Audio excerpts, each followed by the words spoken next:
What would you do if you found your wife's secret letter 3 years after she died? The letter had my name on it, Patricia's handwriting, unmistakable. But Patricia had been dead for 3 years. When did she write this? I asked Martin, my hands shaking. My estate attorney looked at me with something close to pity. July 19th, 3 years ago, 3 weeks before she died. Robert, you need to read it. Now. I tore open the envelope. My dearest Robert, if you're reading this, I'm gone. And I need to tell you something I was too afraid to say while I was alive. Our sons are planning to rob you. The words blurred. I had to read them twice. 2 months ago, I overheard Daniel and Marcus at the hospital. They thought I was asleep. The morphine hadn't kicked in yet. They were in the hallway outside my room. Daniel said, "How much longer do you think she has?" Marcus answered, 2 months, maybe 3. Then we can work on Dad. Robert, they've been planning this since I got sick. Daniel's startup? It's fake. I had it checked. There's no real company, just a website. Marcus has gambling debts. $47,000. I saw the statements. They're waiting for me to die so they can convince you to give them everything. Don't let them. I'm sorry I wasn't strong enough to tell you this to your face. Protect yourself. I love you. Patricia. I sat in Martin's office, holding my dead wife's warning, and felt the ground shift beneath me. Robert, Martin said quietly, has anything happened since Patricia died that matches what she described? I thought about the last 3 years. Daniel had moved into my basement apartment 6 months after Patricia's funeral. Just temporary, Dad, until my startup gets funded. 3 years later, he was still there. No rent, no funding, no startup. Marcus had moved into my guest cottage a year ago with his wife Beth. Just until we find our own place, Dad. Still there. No rent, no searching. Both of them came to me monthly with requests. Small at first, car repairs, medical bills, then larger, business investments, debt consolidation, down payments. I'd given them everything they asked for, because they were my sons, because Patricia would have wanted me to help them, because I was alone and grieving and they were all I had left.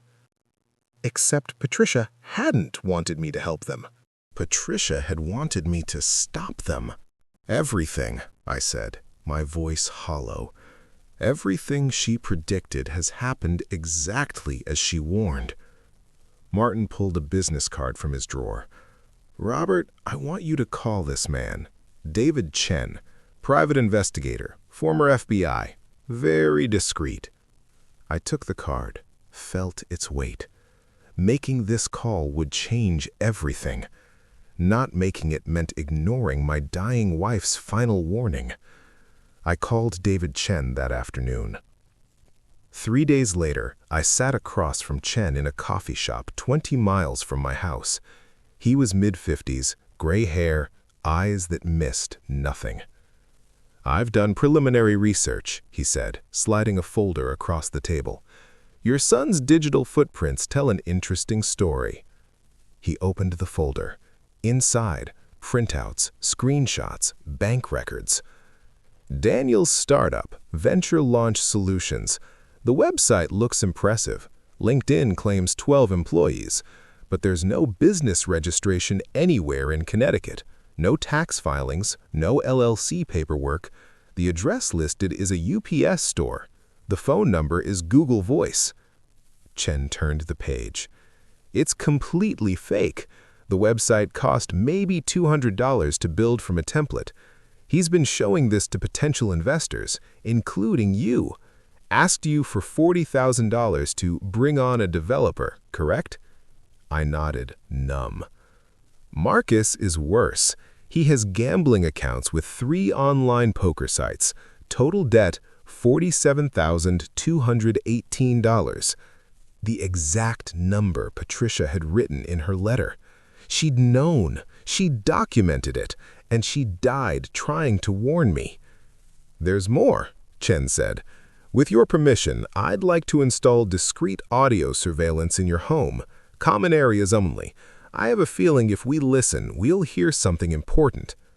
I thought about Patricia's letter, about 3 years of being used, about my own home becoming a staging ground for exploitation. "Do it," I said.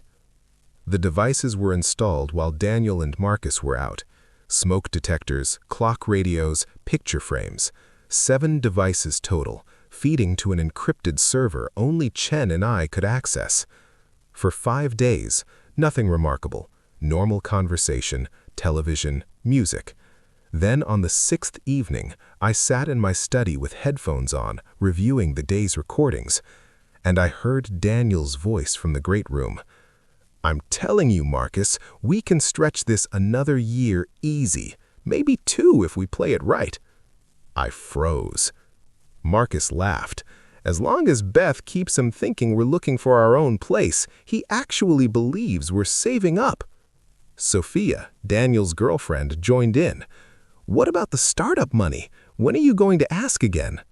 "Soon, but not yet. Don't want to seem desperate. The trick is making him think it's his idea to help." My sons, in my house, planning how to manipulate me. Marcus's voice dropped lower. "The thing is, once he's gone, the estate splits between us anyway. But if we can get him to invest now, that's extra. $40,000 for Daniel's fake business. Another $35,000 for my supposed debt consolidation. That's $75,000 on top of the inheritance. Mom's life insurance already came through. We got that. But the big money is the house and the retirement accounts. $2.3 million total. We just need to keep playing the supportive sons for another few years." Sophia: "What if he remarries?" Beth, confident: "He won't. Still too devoted to Patricia's memory. That works in our favor. No new wife means no one else influencing the will." I removed the headphones. Sat in silence. My study felt smaller, colder. Through the window, autumn leaves were falling. Patricia had been dead for 3 years. Our sons had been planning this since before she died. I called Martin Westbrook. "I have everything I need," I said. "Audio recordings, financial evidence, Patricia's letter. I want to create an irrevocable trust, and I want to begin eviction proceedings for both residences." Martin was quiet. "Robert, you understand what this means. Your relationship with your sons will be permanently damaged." "They damaged it themselves," I said. "I'm just acknowledging reality. Irrevocable trust creation takes 3 weeks. I can fast-track to 2. Eviction proceedings require 60 days' notice in Connecticut. Do it. All of it. And Martin, I want to sue them for fair market rent. 3 years for Daniel, 2 years for Marcus, plus damages for fraud. That's aggressive. That's what they deserve." 1 week later, the trust documents arrived. I spent an evening reviewing every page. My mansion transferred to professional trust management. My retirement accounts protected. Upon my death, everything distributed according to my exact instructions. Minimum required by law to my sons, $5,000 each. The rest split between the American Cancer Society, the dental school where I'd taught, and a scholarship fund in Patricia's name. $2.3 million protected from the men who'd planned to exploit their father's grief. I signed everything, scanned copies to Martin. Felt lighter than I had in 3 years. The eviction notices were prepared, 60 days to vacate, no negotiation. I chose a Sunday evening to serve them.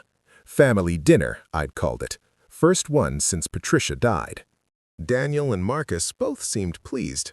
Probably thought I was finally ready to open my wallet wider. They arrived at 6. Daniel with Sophia, Marcus with Beth. I'd prepared roasted chicken, vegetables, salad. We ate with minimal conversation.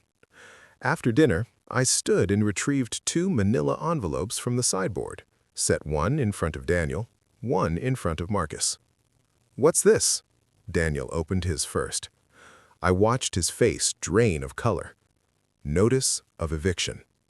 Dad, what? Are you serious? Marcus tore open his envelope. Beth's hand flew to her mouth. You have 60 days to find alternative housing, I said calmly. Both of you. The basement apartment and the guest cottage are my property. You've been living here without leases, without paying rent. It ends now. This is insane! Daniel stood abruptly. We're your sons! I pulled out my laptop, opened the audio file, pressed play. Their voices filled the dining room, crystal clear. We could stretch this another year easy. $40,000 for Daniel's fake business. $2.3 million total. Keep playing the supportive sons. I let it play for 2 minutes, watched their faces. Daniel went from red to white. Marcus couldn't meet my eyes. Sophia started crying. Beth stared at the laptop like it was a weapon. I stopped the recording. 3 years of planning, I said. Planning how to exploit me. Planning how to drain the money your mother and I spent 40 years building. I pulled out Patricia's letter. The hospital hallway. The overheard conversation. The warning. Mom wrote this? Marcus's voice cracked. 3 weeks before she died, she tried to protect me. Now I'm protecting what we built together. Dad, please! Daniel reached toward me. I held up one hand. Stop. I've created an irrevocable trust. Everything I own is now protected. After my death, you'll receive the legal minimum, $5,000 each, not a cent more. You can't do this, Beth said shrilly. We'll contest it. With what evidence? I looked at her coldly. The recordings prove fraud. Marcus's gambling debts, Daniel's fake company. Patricia's letter establishes my sound mind and her concerns. You'll lose. The eviction is legal, I continued. 60 days for both residences. If you're not out by then, the sheriff will remove you. And I'm suing you both for $90,000 in back rent. This is cruel, Marcus said quietly. We're your children. You stopped being my children when you started seeing me as a resource. You have 60 days. I walked out of the dining room, went to my study, locked the door. Behind me, chaos, shouting, crying, furniture scraping. I sat at my desk and pulled up the trust documents. Everything signed, filed, secure. 10 minutes later, someone knocked. Daniel's voice, controlled now. Dad, let's talk about this like adults. I didn't respond. We made mistakes, but that doesn't mean you have to destroy the family. I opened my laptop, started documenting the evening. Date, time, who was present, what was said, filed. The knocking continued. Then Marcus, Dad, please, we'll pay rent. We'll do better. Just give us another chance. 60 days, I said loud enough to carry through the door. Footsteps retreating, whispered arguments. Then the front door slamming, 4 times. All of them leaving. I sat in my study until midnight. The house was silent. Mine again, or would be in 60 days. The next 8 weeks were psychological warfare. Week 1, they brought in family friends to mediate. I declined all meetings. Week 2, their lawyers sent threatening letters about elder abuse. Martin responded with the recordings and Patricia's letter. Their lawyer withdrew. Week 3, Daniel showed up with flowers and apologies. I accepted the flowers and closed the door in his face. Week 4, Beth called, claiming Marcus had a heart episode from stress. I sent a fruit basket to the hospital. Didn't visit. Week 5, they staged a therapy intervention, brought a counselor uninvited. I called the police for trespassing. Week 6, they offered to pay back rent. Martin included it as evidence in the lawsuit. Admission of debt. Week 7, they stopped trying, started packing. I could hear them through the walls. Boxes, tape, angry conversations. Week 8, I installed complete security. Cameras, motion sensors, panic buttons. Documentation for eviction day. The 60th day arrived on a cold November morning. Martin and two sheriff's deputies met me at 9 a.m. Deputy Williams knocked on the basement apartment door. Daniel answered in sweatpants and a stained t-shirt. Half-packed boxes everywhere. "Sir, this is a formal eviction. You have until noon to remove all personal belongings." "We need more time." "You've had 60 days. Noon is generous."